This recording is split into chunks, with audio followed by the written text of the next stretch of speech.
Yeah, good morning all, and thanks for joining us today. A warm welcome from Avanto and Xylem, and congrats for joining us today for that webinar, which has the topic of basics of Karl Fischer titration with tips and tricks for practical use. Before we really start, I just want to give you some housekeeping notes. You don't have to write anything down during the webinar because a follow-up mail will be sent out right after to all of you guys, including all material shared and the recording as well. So if you have any colleague which might be interested in that titration seminar as well, don't hesitate to forward just that link or the follow-up mailing itself. Within the follow-up email as well, we ask you for your feedback about that webinar. So don't be shy, answer on those questions as well. We want to be better and better from webinar to webinar. So share your opinion, what went good, what went wrong, let us know. If you have any questions while you're muted and all participants are on mute, you have a chance to raise your question anytime using the question area on the top right of your screen. Just the icon with the question mark. Raise any questions you might have during the webinar. We have at the end of that session an FAQ session where I will verbally ask the questions to our hosts from company Xylem. And having said that, I hand over to exactly that company, Xylem, and our host today. Thanks for joining again. Have fun and great insights ahead. Thank you, and the stage is yours. Thank you. Okay, thank you, Frank. Yeah, I hope everybody can hear me. Now here live from the lab, from our laboratory here in Mainz. Yeah, the topics for today will be the basics of Karl Fischer titration. What is the difference between the volumetric and the coulometric Karl Fischer titration? And Titer determination in practice. It means we also show some practical tips from our lab. And last, we will have some information about indirect methods for Karl Fischer, external extraction and headspace oven, and also some additional practical tips, live practical tips from our laboratory. Okay, first, my name's what you hear now. I'm Stefan Kaus. I'm the product manager for titration. I'm with the company since more than 34 years. And the next presenter is Christian Funke. He has been with the company since 9 years, and he's an application specialist for titration. And last but not least, we have Jan Sillerich, doctor in chemistry, and he's a lead of application titration and now has been with the company since 8 years. So a little bit about us already explained on history of our company. It started with shot in the 30s and with electrode production and viscometer production, and in 1973 a daughter company of Schott founded named Schott Grader, which means in English Schott Instruments. And we started with meters and pH meters and viscometer measurement instruments in the mid 70s and the late 70s, also with automatic titration equipment. Then we moved to Mainz, back to the headquarters of Schott, and 2003 we were sold to an American company called Novalytics, and a couple of years we were sold again to another big company called ITT Corporation, and this company was split into Xylem. One part was Xylem, and now we are part of Xylem, and in Germany we have the brands WW, EPRO, S-Analytics, and then the Technik Mainzberg, and we are part of Xylem Analytics Germany. So that's our history. Originally we are from Schott, so that's the reason why we are still located at the premises of Schott in Mainz, which is in the southwest of Germany, close to the Frankfurt airport, to Frankfurt and Rhein-Main airport, and here working about 140 employees. So what we're doing here, we are manufacturing electrodes for the laboratory and for process, and then we have our main instrument part is automatic titrator and piston breads, and second instrument part is the capillary viscometry and automatic viscosity systems. Coming now to Karl Fischer titration. in which products is a water determination according to Karl Fischer used. Yeah, you can see in almost all kind of products, in chemical products, in solvents, petrochemical products, plastics, pharmaceutical products, cosmetics, foods, and many, many other products. And why it is because when you have chemical products and solvents, you produce it as a raw material for plastics and for pharmaceutical, and then you have to know the exact water concentration. And also for plastics, you need the water concentration. If the water concentration is too high, you cannot use it for the plastic pellets for molding. And for food, for instance, this is very important. When the water concentration is too high, you have a biological growth which you do not want.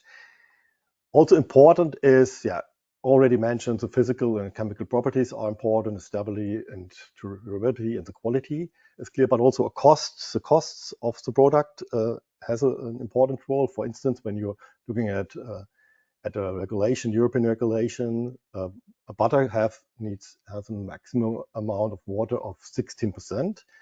And if the water amount is only, maybe you measure it's only 12%, and 20% you're allowed to add a little bit water to dilute it until to 16% water. So it's a question of the cost. So, but why Karl Fischer? Why Karl Fischer method in particular? Because there are also other methods available for water determination, but because it's applicable from low ppm level up to 100%, both coulometry and volumetry.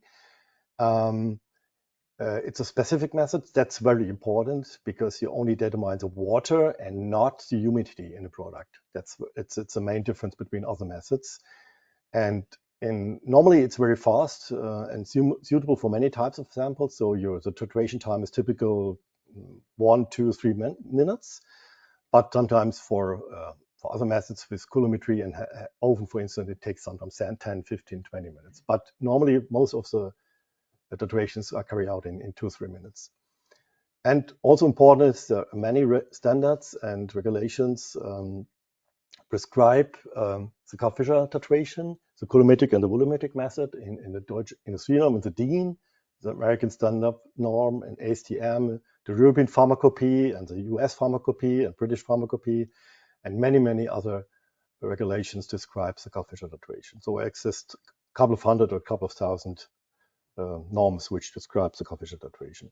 So the alternative methods like the trying methods, spectroscopy and chromatography methods have many disadvantages. So it's could be higher.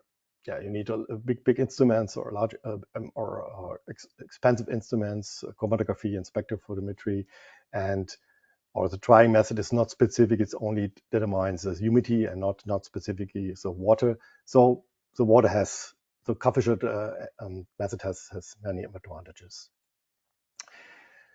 So coming to the Karl Fischer reaction, a little bit chemistry is necessary to understand the basics. The Karl Fischer was a German petrochemist, and you had to find out a method to determine the water concentration for fuels and other petrochemistry products. So he reminds the Bonser reaction, which is basically a method where iodide water and SO2 reacts to sulfuric acid and hydrogen iodide. And he transferred this reaction into a non-aqueous reaction in a non-aqueous solvent. And here we have an alcohol reacts with SO2 and a base to alkyl sulfate salt as intermediate product. And this alkyl sulfate salt is react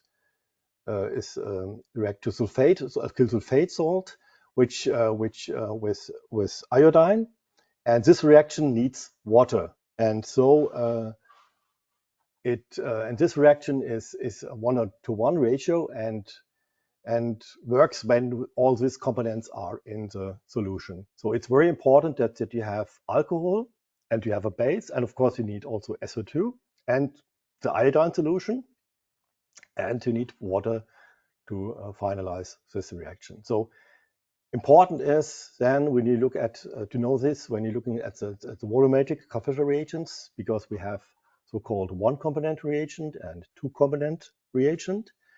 And the one-component reagent combines in the titrant, their names are combi-titrant or composite or similar, and this titrant combines the alcohol where the iodine is dissolved, and the base is already included, and the SO2 is included. So you can combine it with methanol or a mixture of methanol and other solvents like chloroform and others. But then you are very flexible with solvent mixtures. But when you are using a two-component reagent, which is, by the way, very fast in the reaction, 3 times faster as one-component reagent. You have the titrant is made out of iodine and alcohol only, and then you need a special solvent. You need a solvent component which includes also a base and SO2. That's important. You cannot combine a two-component titrant, iodine and alcohol, with methanol. That would be not possible. You can always combine one-component titrant with a two-component solvent. That's possible, but never titrant two-component with pure methanol. That's not possible at all. So the Karl Fischer reaction would not be possible. Coming to, very often Karl Fischer titration works well, but sometimes you have some disturbances. It's very slow, or it happens when the pH of the sample is too low or too high. So you need an optimum pH range. So it between 5 and 7. This is normally possible because you're using special Karl Fischer reagents which have a buffer solution. But if you have a strong acid or a strong base, you have to add some acids or to base to stabilize the pH between 5 and 7. Otherwise, if the pH is below 5, the titration reaction is too slow. Or if it's above 7 or 8, it creates some side reaction. So the reactions are, in general, also with some side reactions could also happen when we have a ketone or an aldehyde.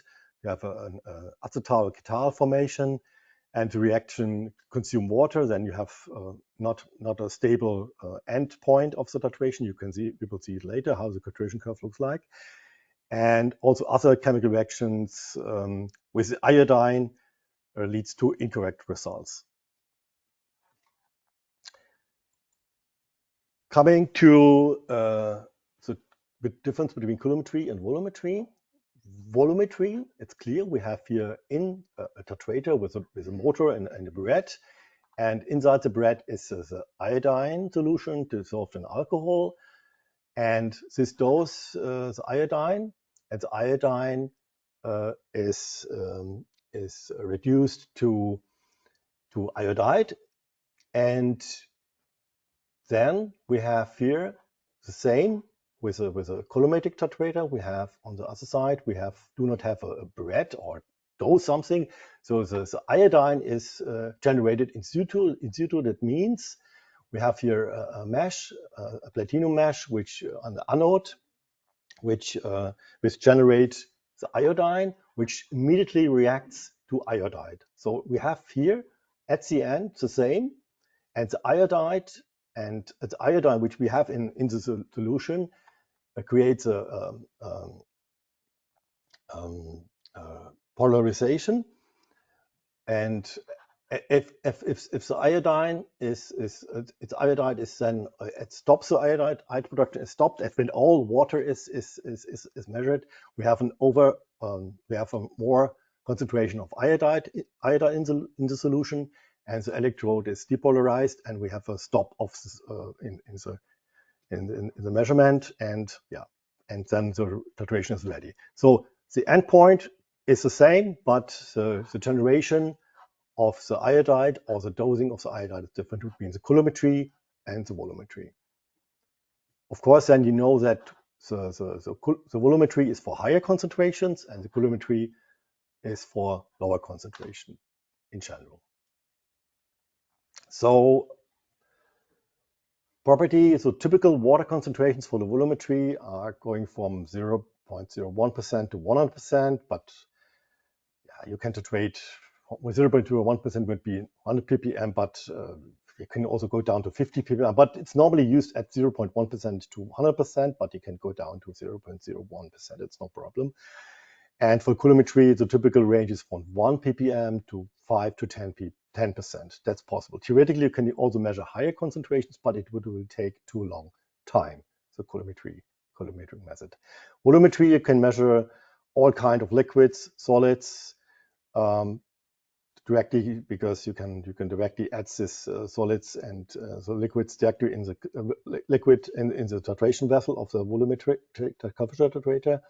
But for coulometry, you can only measure directly the liquids via a syringe, or for solids, you have to use external extraction, or you have to use an oven. The same for the liquids. The liquids can be measured for coulometry also with an oven. And for the volumetry, you can also additionally use higher temperature for the extraction inside the titration vessel. And additionally, you can also use an homogenizer to extract the water in a shorter time. Okay, that was the introduction, very short introduction into basics. And now I will hand over to my colleague, Christian Funke. So yeah, thanks, Stefan, and also welcome from my side. So the next point we want to talk about is the standardization of the Karl Fischer titrant. As Stefan already explained, standardization is only possible for volumetric Karl Fischer titrations, as we do not have any titration reagent when a coulometric titration is performed. So first, why are we making this standardization or titer determination? First of all, and this is true for all titrations, the exact concentration of the titrant is required to receive a correct and accurate result. In addition, for the Karl Fischer titration, the titer is not really stable. We will see this also on the coming slides. The KF reagents are very reactive because of the iodine in this solution. It reacts with a lot of substances, and especially the water, which is interesting here in case of the Karl Fischer titration, is nearly everywhere in our environment, in our ambient air, because of the humidity. Therefore, it's very important to protect the reagents and the solvents with a desiccant, but also this desiccant does not give 100% protection against the humidity. And the last point, which is also important for all titrations, such a standardization is always also a function test of the titration device. So if the standardization works properly, if the curve looks good, you know that the entire system, titrator, electrodes, and so on, is working properly. The principle of the standardization is that we need, first of all, a suitable reference material, which needs to have a defined water content. And this reference material is then titrated, and from the consumption we can calculate the concentration of the titrant. So then we can, we receive the exact concentration of the titrant. What reference materials are available? First of all, we have, which is the primary standard for Karl Fischer titration, the sodium titrate dihydrate, which is a solid standard with an approximate water content of 15.66%. You would always get a certificate with the exact concentration. The sample weights, typical sample weights, are within 30 to 300 milligrams. As this is a solid reference material, you would need some extraction time, and you have to ensure that all of the crystals are completely dissolved. The solubility is not that good of this reference material, especially in non-polar solvents, and the addition is done by a weighing boat. Second reference material are liquid standards. For the volumetry, we are using liquid standards with a concentration of 10 milligram per gram or 1%. For the coulometric systems, standards are available just to check the titrants with 1 milligram per gram or 0.1%. Typical sample weights are in between 0.25 to 5 gram. And with this liquid standards, we do not have any extraction time as the liquid standard are dissolved directly in the KF solvents. The addition is performed with the syringe and a needle, and the septum is pierced, so you do not have any contact with the ambient. This is also an advantage. And the third standard, which could be used, is pure water. Obviously, with pure water, we have a water content of 100%.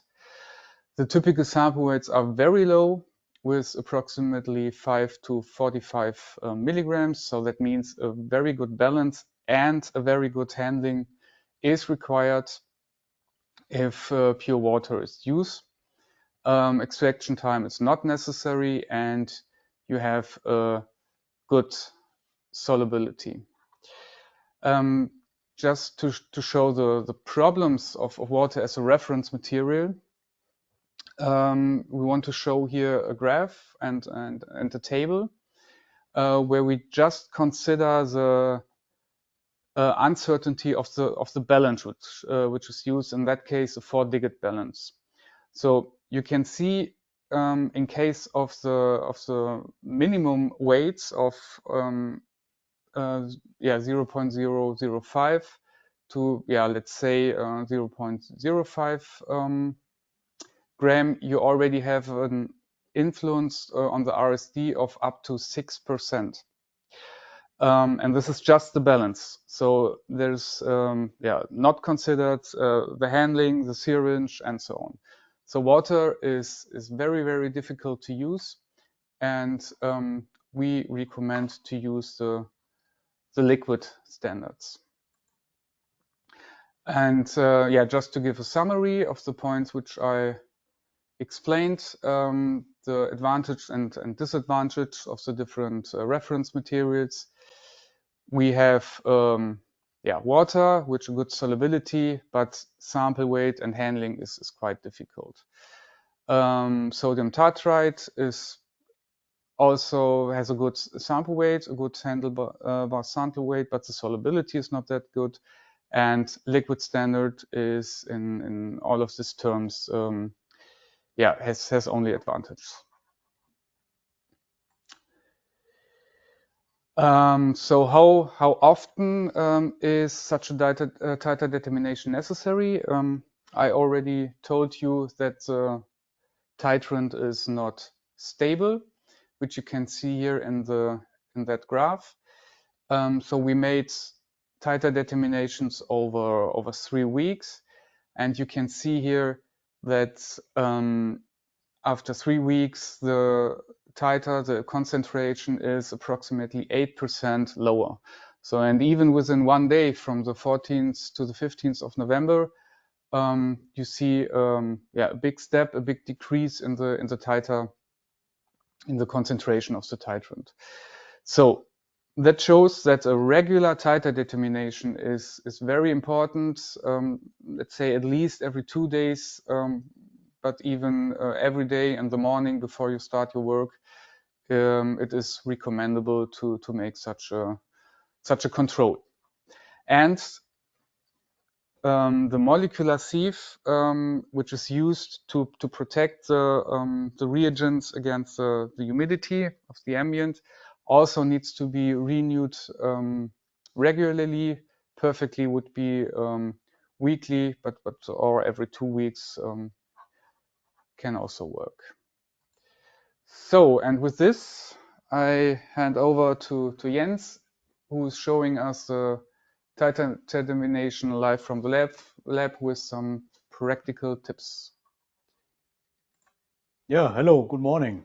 I'm Jens Hillerich. I'm head of application lab for titration here in Mainz. And I show you some tricks for the Titer determination for Karl Fischer. I hope the video is okay.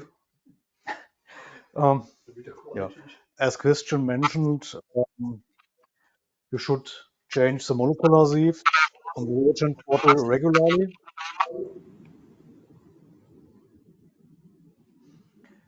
On the reagent bottle regularly and on the titration cell. And if connected to the drying bottle of the solvent bottle. If this is done, you should shake the bottle. Why should you shake the bottle? The water comes from above. It enters the bottle, so the molecular sieve, it cannot protect to 100%. So you have a concentration gradient in the bottle. And for this, you should shake the bottle a little bit before Titer determination. So just shake it a little bit so that the liquid in the bottle is homogeneous and you do not have a concentration gradient. If this is done, you should rinse the burette. We recommend 2 times. We have a rinsing function in the titrator. I do not use it. We did it before the webinar. It's just to remove air bubbles from the tubes and remove bad titrant from the tubes, because the tubes are not 200% tight. There can come some water inside due diffusion, so it must be removed for use. If this is done, you are ready, more or less ready for the Titer determination. You choose a method for Titer determination and you enter the concentration of the standard in the calculation formula. It's important to get the correct result. The exact concentration you get from the certificate. In this case, we use a liquid standard in ampoules. It is this standard here. This standard has a water concentration of 10 milligrams per gram. So a balance with 40 gits is well suited. And we find the concentration of the standard in the certificate, which is included in all packages of this standard. In this case, we have an exact concentration of 10.03 milligram per gram. And I entered this before in the calculation formula. So now we can start. To inject the standard, we use a syringe. Plastic syringe can be used. A little bit better is a glass syringe. And you need a needle. This needle has about 0.8 millimeter diameter. It's well suited. To use it, you first shake the ampoule of the standard a little bit, and then you break the ampoule so that it's open. You remove the cap of the needle and fill in a little bit of the standard, about 0.5 milliliters, or maybe a little bit more. To rinse the syringe, shake it a little bit, and to condition the syringe, to remove water, to condition the surface of the syringe, that it does not change the content of the standard. This amount is rejected. It's an expensive liquid, but it should be rejected. And then we fill the complete content of the ampoule in the syringe. Why the complete content? The ampoule has a really large opening. So if it's open, The air has contact to the standard, and the standard can evaporate or can take up water and falsifies the result. We wipe the needle very careful, and then we recap the needle. Some of you will say, okay, recapping is dangerous. Yes, it is dangerous, but it's more dangerous to handle a syringe with an open needle on a balance.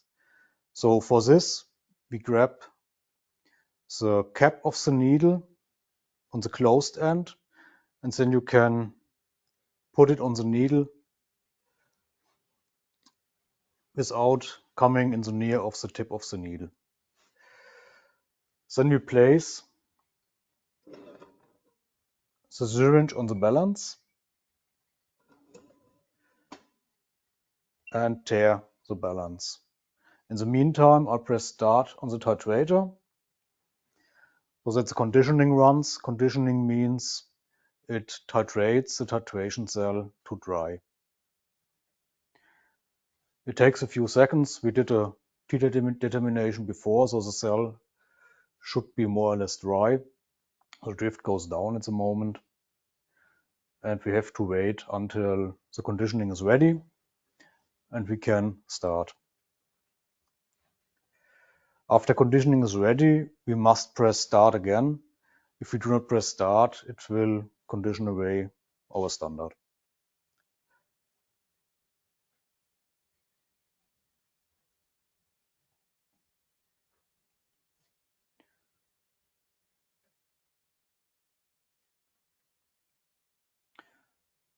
It's not much. The titrator added about 0.05 milliliters of titrant for the whole conditioning. And now conditioning is ready. I press start, and the titrator asks me for the sample.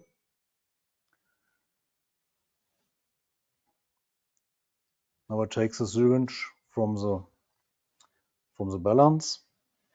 I open the titration cell. Under the stopper there's a septum that we can pierce with a needle. And then I put the needle through the septum without pushing the piston. And I add about 1 to 2 milliliters of the standard. I pull the needle out.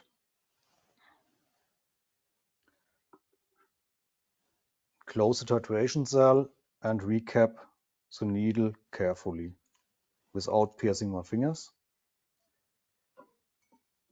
And I place it back on the balance.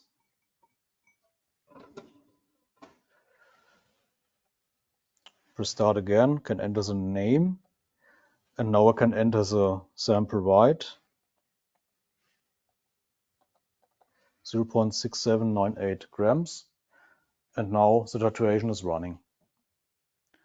It starts with a few small steps, and then it doses continuously with a higher speed until the delta value is reached and the titration turns to linear titration with small dosing steps.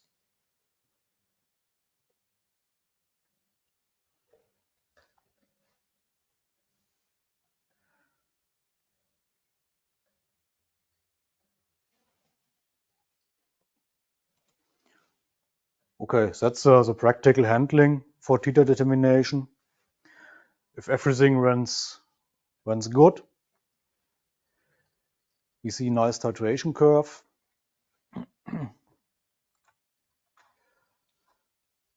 And we have a very low RSD. The Titer determination should be done as a threefold titration. So you do 3 titrations, you calculate the average, and you calculate the relative standard deviations, RSD. And if you do it correctly in the way I showed you, with shaking the bottle before Titer determination, with fresh desiccant, with a suitable standard and a suitable balance for sure, with the right handling of the syringe, you should get a very low RSD. Below 0.5% is acceptable. In our example, it was really good. We have here a RSD of 0.03%. and the Titer itself is really constant over the 3 titrations. And you see here, it's the x-axis, it's the time. So Titer determination was done within 10 minutes, about 10 minutes. So we worked really fast.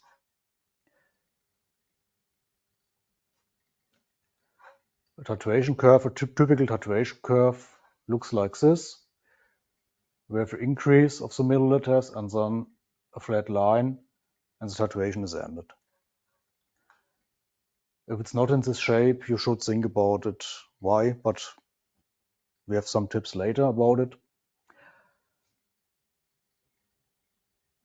If you do not walk like this, if you do not rinse the syringe, if you take only small amounts from the ampoule, not the complete amount, and if you waste time between the titrations, you get a bad RSD. We did this Titer determination you see here. It's the same day like the Titer determination before, with the RSD of 0.03. X-axis is the time, and you see at 12 o'clock, short before 12, we did the first titration. Then we did our lunch break, a little bit extended lunch break, don't tell my boss. And after this, we needed about 15 minutes for the next titration. So the whole titration was in 1.5 hours, salt Titer determination. The result is a RSD of 1.43%. That's really bad.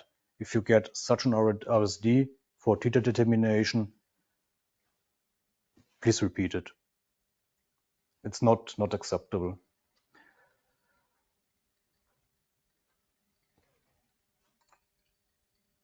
Okay, so that's it from the Titer determination. And now we come to indirect methods, and Christian will take over again. Okay, thanks, Jens. Yeah, as Jens already said, next topic would be the indirect methods. Why are we using an indirect method? So you see here again the, let's say perfect titration curve of a standard. But if you measure real samples, of course, the curve doesn't have to look like this. So samples can cause side reactions, and then you will get a curve like this one.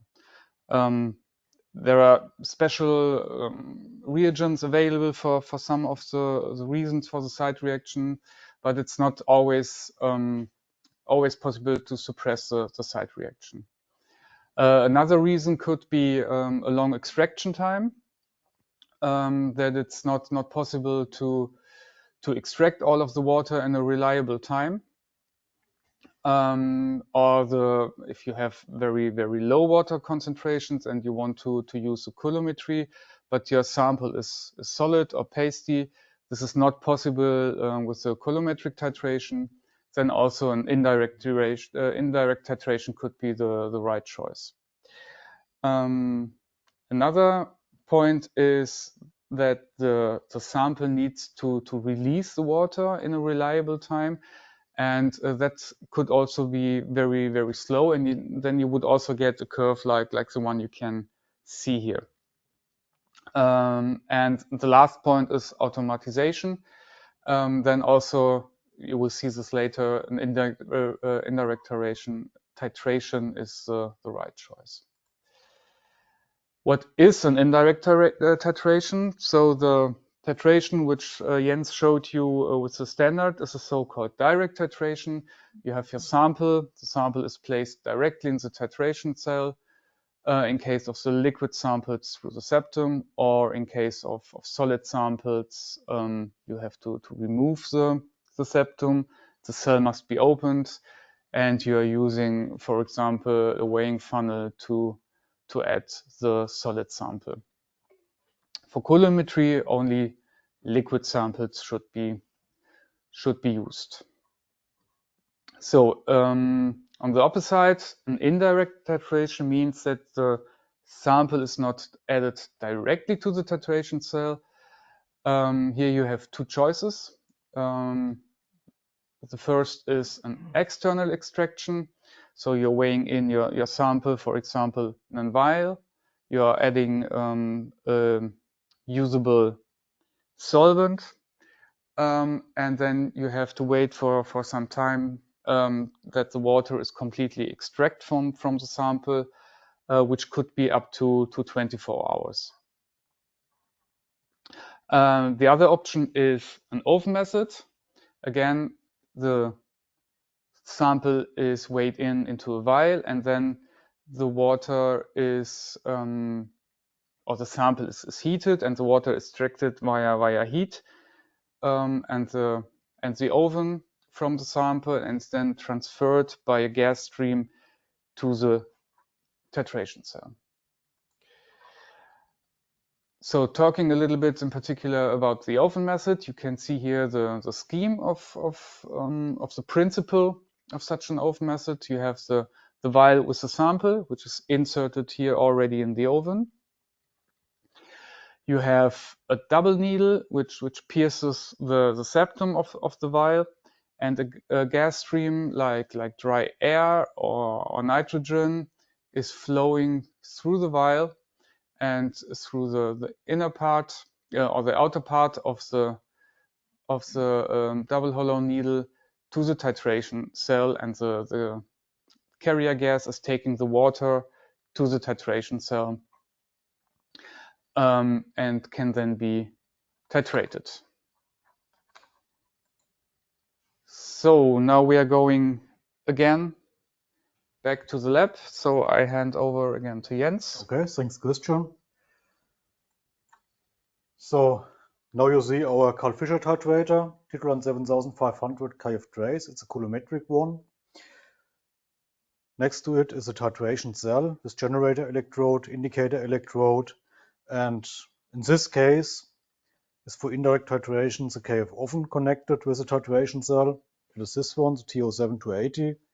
It can heat up from 40 to 280 degrees.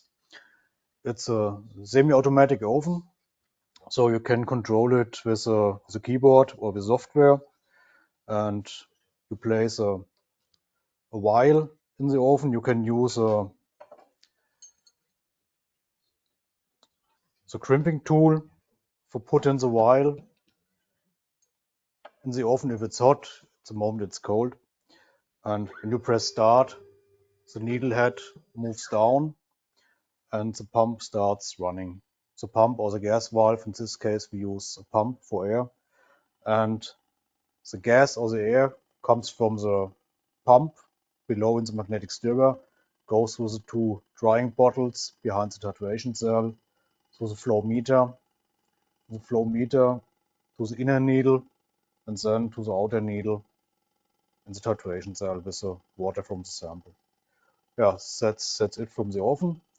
It's a really nice system, semi-automatic system. If you need more automatization, you can add an auto sampler. You will see it in the presentation. Yeah. You can see it with auto sampler. You can run up to 49 samples in one run. You have only to place a sample in the auto sampler, and Titresoft and the auto sampler do the rest.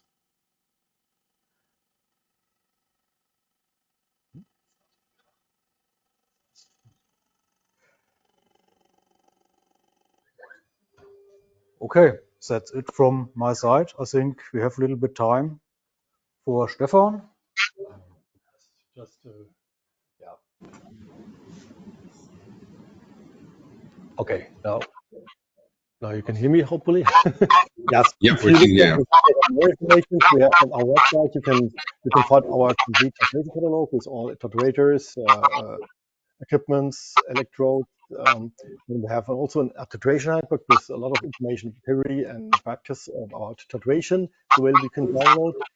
And we have then application notes, which you can find on our website. And we have practical guides about titration. We have blog posts where we can continuously discuss about problems of titration, define how you get exact results, and so on and so on. So yeah, and we have a YouTube channel which is available on YouTube, but also it's now also available inside our website. There's a video channel available with videos about our Karl Fischer titrator, volumetric and coulometric Karl Fischer titrator. So thank you. I guess Okay. we now. Yeah, we are coming to the question exactly. So and thanks already to you guys. I'm just scrolling through the ones. Okay, the first one will be we use a coulometric Karl Fischer with an oven for oil samples. Often we get negative results, for example, minus 15 ppm. What's the cause of this negative result? It's a blank or it's the background drift. Okay. But it's a special case. It's the best if they contact us and we have a look at those. Oh, okay. Then I would be advise Ismail I in see that one case. very interesting question. Sorry? I see one very interesting question about the last drop on the tip of the needle with a standard. Yep. I think it's an important thing for many people. Yeah. Können wir die Präsentation killen? Yeah. Okay, now live from the lab. I didn't mention it before, but I did it. I put the needle in the titration cell. We have some issue with the sound at the moment. We put the needle so deep in the titration cell that the needle is slightly above the liquid. Do not immerse it. And then we have the last drop. And the last drop is removed by pulling back the piston a little bit. That there come some air bubbles through the liquid in the syringe. So you push the piston down, you inject the standard, and then you pull the piston back a little bit so that a few small air bubbles come through the liquid, and then you can pull it out, and there's no drop on the tip. But it works really fine and avoids derivation. Of course, he wrote when only 1 or 2 droplets, small droplets, and then you have a large amount of standard, 2 grams, for instance. It's not so important as when you have a small amount of standard, then the error is much higher when you have the droplets outside of the titration vessel. Yeah, for sure. We That's use about 0.5 to 2.5, 3 grams of standard for this titration, and then half of a drop is not so important for the error. You will see it in the result, but it's not so important. If you use pure water with a sample amount of 10 milligrams, the drop can be your whole amount. The next question which I read is, what is your opinion about using a solvent to dilute a sample? Water amount is 80% of water, in order to reduce the water percentage so it's applicable for coulometric method. I would not do that because there's an additional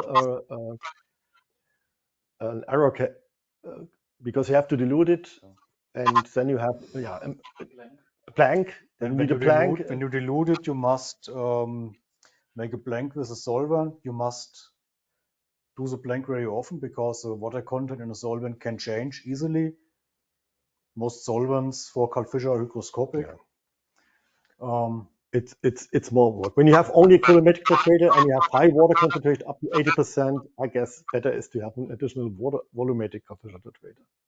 We have so much to sell it. Of course, you can try to measure 20% water, maybe with a coulometric titrator. It's possible, but then you need a very precise balance and low sample concentration. And you need a lot of time. Yeah. Because the coulometric titrators titrate about 1 to 1.5 milligram water per minute. So if you have 50 milligram water in your sample, the titration time is about 50 minutes or a little bit more. Okay, ich weiß nicht, welche Reihenfolge nehmen wir an, weil ich ganz viele Fragen.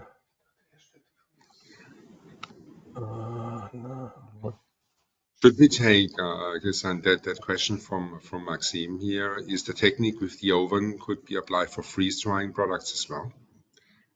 So there are solid products by nature with very low concentration of water as they are freeze dried. Yeah, you can use the oven for freeze-dried samples, if possible. Yeah. Just to be sure that this is possible. Thanks. Is the Titer determination the same as the drift determination? No. No. The drift determination is the amount of water which is titrated in a time. In milligram per minute or microgram per minute. The Titer determination is the concentration of the titrant. How much water can 1 milliliter of titrant titrate away? Exactly. So, and the next one, which can be, I guess, easily answered on, is how does the instrument measure the end of the titration? So the end punct. Yeah. How does that go? It's a barometric titration with a double platinum electrode. It's a polarized electrode, and if there's no iodine in excess, so the titration is running, there's water in, there cannot flow a current between the two pins. If the endpoint is reached, there's a little bit of iodine in excess, and you get a reversible redox pair on the electrodes, and the current can flow. And we detect the current. Endpoint is 20 microamps. Okay, so there is another one. What is the reaction system in ketone applicable solvents like hydranal, coulomat? I hope I get that. AK/CG/K. Does that have other side reactions that can cause special problems? The problem with aldehydes and ketones is a reaction with the alcohol, and the highest reaction speed has methanol, and long-chain alcohols react much slower. So you use long-chain alcohols in these reagents to suppress the side reaction. Even ethanol-based reagents are better. Great. So I have another important one, and that is a question coming from a customer. We need to measure the water content in oil, not vegetable oil. Which titrant should we use for the best results? Because we have the problem that the water is hard to separate from the oil.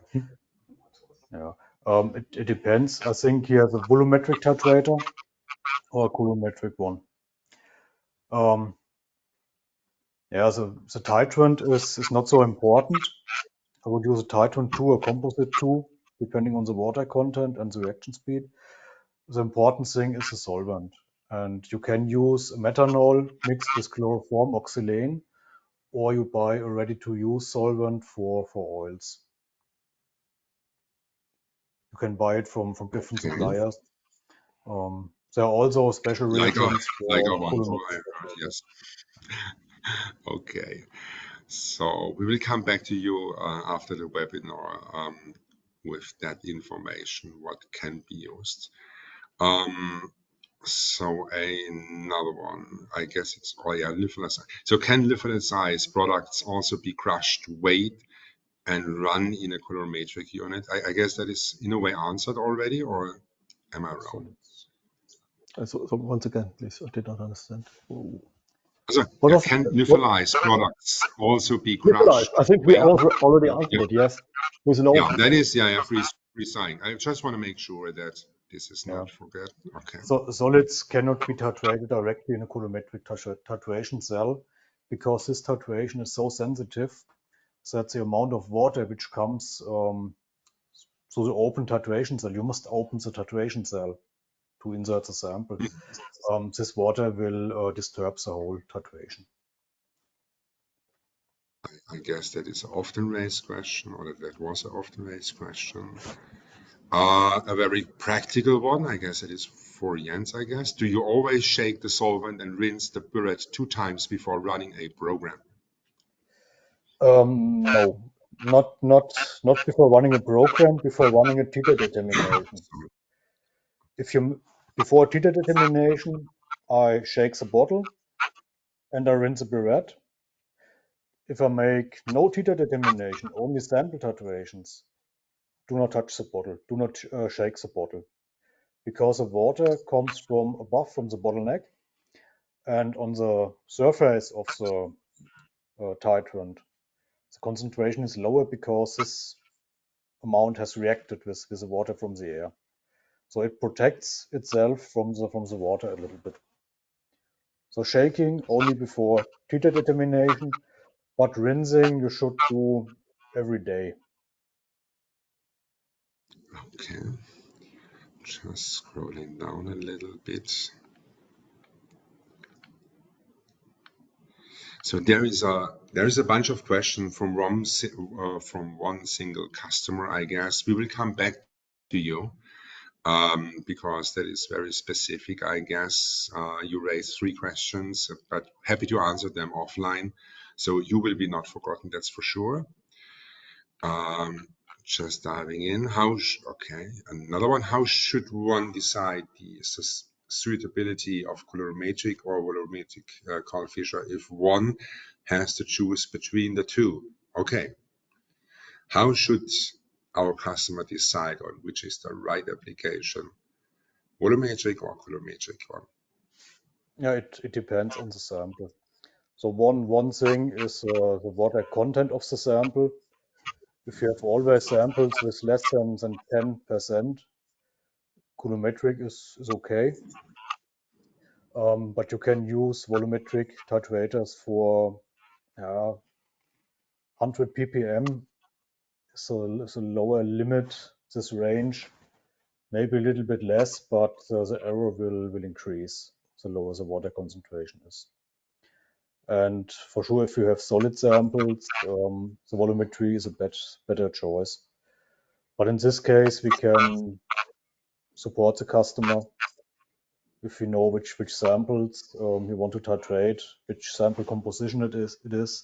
We can recommend the correct system, because there are always a few differences between the coulometric modules with and without diaphragm.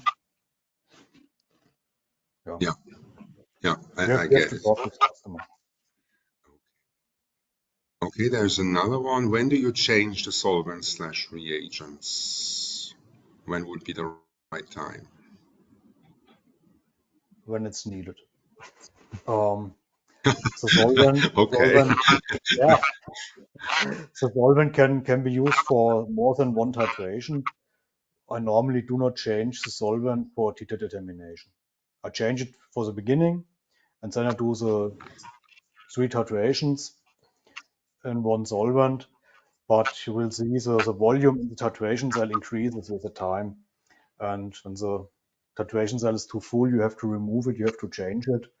Other samples, like oil samples with low water content, where you have to add a lot of oil, then it can be possible that you need one solvent filling. When we should change the titrant. The titrant, not the solvent. Okay. Maybe also. Yeah, maybe also when it's used up. Normally, when the Titer is 10% lower than specified. So we have here a composite 5 connected with 5 milligram per gram Titer, and you should change it when it's below 4.5. Okay.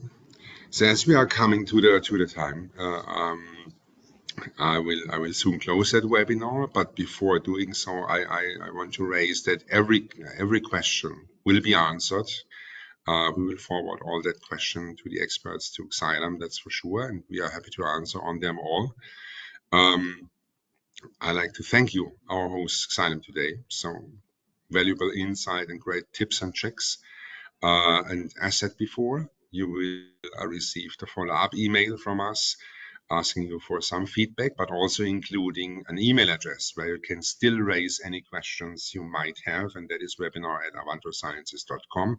This will be mentioned in the follow-up mail as well, so don't hesitate, as I still see a lot of questions coming in. It's an interesting topic, so don't hesitate to contact that email address that will end up on my desk, and I will forward it for sure. So no worries, all questions will be answered. Having said that, I'd like to thanks again our colleagues from Xylem. Many thanks. Great job done. And thanks to all participants who joined us today. And have a great rest of the day. And I will close the webinar right now. Thank you. Goodbye. Thank you. Thank you. Bye.